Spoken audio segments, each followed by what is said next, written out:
Greetings, fair listeners, and thank you for joining me once again as we celebrate stories and storytelling in all their forms and the bards and artists who bring them all to life. I am the Tale Collector and your host, Erica Lynn Adams. We've all heard stories of our favorite celebrities and artists working ordinary day jobs before achieving or to finance their creative fame. I myself have worn several occupation hats in between writing over the years. Fast food worker, ticket taker, candy seller, TV production assistant, among others. Yet, as I was researching this music project, I was amazed to learn just how many in that one industry specifically studied law. These include, but are in no way limited to, Pyotr Ilyich Tchaikovsky, creator of the much-performed ballets Swan Lake and the Nutcracker, Francis Scott Key, composer of the Star-Spangled Banner, Columbia Records producer Clive Davis, and Paul Simon of the folk rock duo Simon and Garfunkel. Now, I'll readily admit that I know as much about law as I do the meaning of life, but few professions could interest me less. Yet such an apparent juxtaposition just goes to show how employees and artists are not mutually exclusive, as is the case of half of this musical duo. Presenting Mythos, performing from 1996 to the present, and recommended for listeners 12 and up. Born September 24, 1964, in British Hong Kong, Bob Dieth grew up training as a classical and jazz pianist in West Vancouver, British Columbia, playing in several semi-professional bands until finishing high school. He later earned degrees in history and law from the University of Victoria.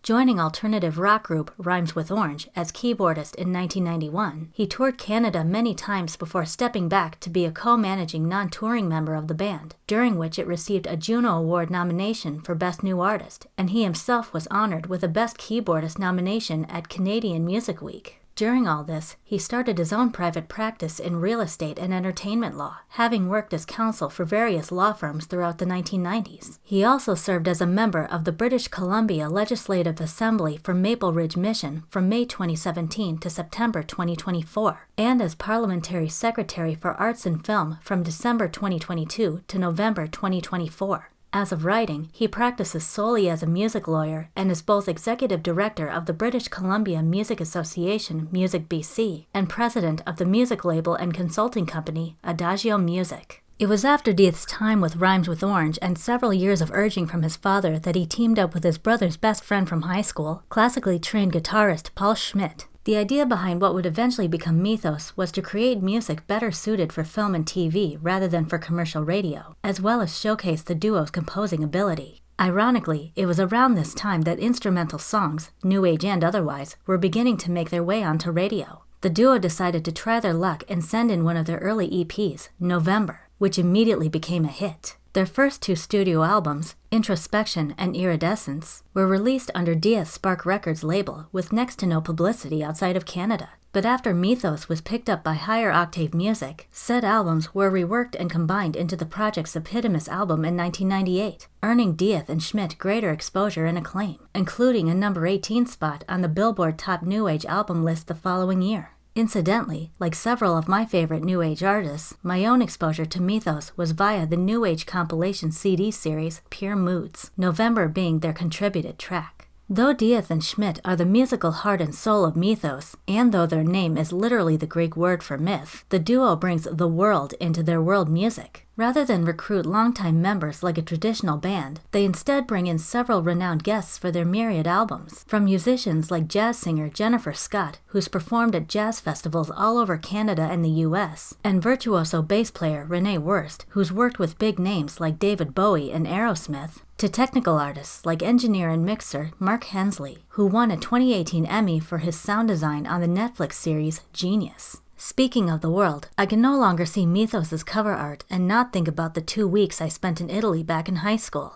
As of 2025, the artwork of every album was done by visionary painter and sculptor Gil Bruvel. Inspired by the likes of Salvador Dali, Max Ernst, and Giorgio G. Chirico, his work to me is like Hieronymus Bosch if he was inspired by Cirque du Soleil. Each cover features the face and/or body of a woman as the centerpiece, wearing an ornate costume ball-like mask or outfit, sometimes surrounded by what I interpret as Italian puppet or jester iconography, vibrant and spirited, but also mysterious and sensual. Many such minute details hide both in front and inside the booklet so that you could spend hours scrutinizing the imagery and find something new each time. For Mythos' later albums, starting with their fifth, Journey, Breville began to shift away from the elaborate background details while making the female centerpiece more geometric and abstract with more subdued color palettes. While I do miss the old European romance of the former, I see the experimental vibe of the latter as an evolution rather than a downgrade. Even if one listens to Mythos without knowing Dieth and Schmidt's names or history, one can still get a clear sense of their camaraderie. That's not to say they don't each excel as soloists, though there are very few such pieces in their entire roster. Dieth's piano playing has a purity to it, as bold and powerful as a youth in his prime, or as sincere and meditative as an old man reflecting on his life. Schmidt's acoustic guitar reminds me a lot of flamenco, as quick and passionate as a Spanish dancer, yet it can also be as gentle and romantic as a waiting lover. A quick side note for anime fans. Am I mistaken, or is that a snippet of Schmidt's song La Cathedral, which plays about 19 minutes into episode 10 of Hellsing?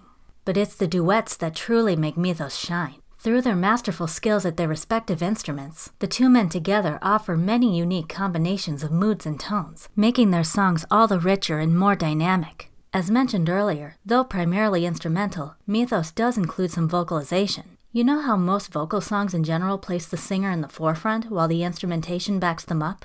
Well, Mythos does the opposite. The singers do the backing up here, to the point of becoming their own instrument alongside the strings, synth, and percussion. While not so quiet they can't be heard at all, they are often soft enough to blend right in, while the piano and guitar retain center stage. For better or for worse, the same goes for the very rare few songs which do feature actual lyrics, whether due to the piano and guitar being the main attraction, or the sheer vocal volume or lack thereof. If you compare, for example, Turn to Grey and Dreams of Jade, I think the latter song is stronger because of Jennifer Scott's deeper and more commanding voice, while Christine Duncan's higher and more delicate one is so faint it almost feels distracting.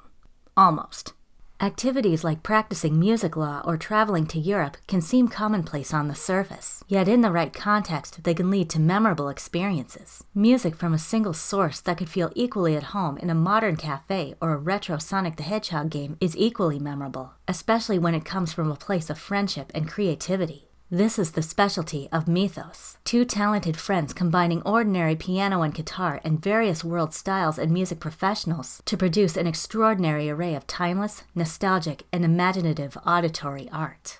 Gather around next time for another tale you may have forgotten or have never heard before. Until then, listeners, may inspiration always find you.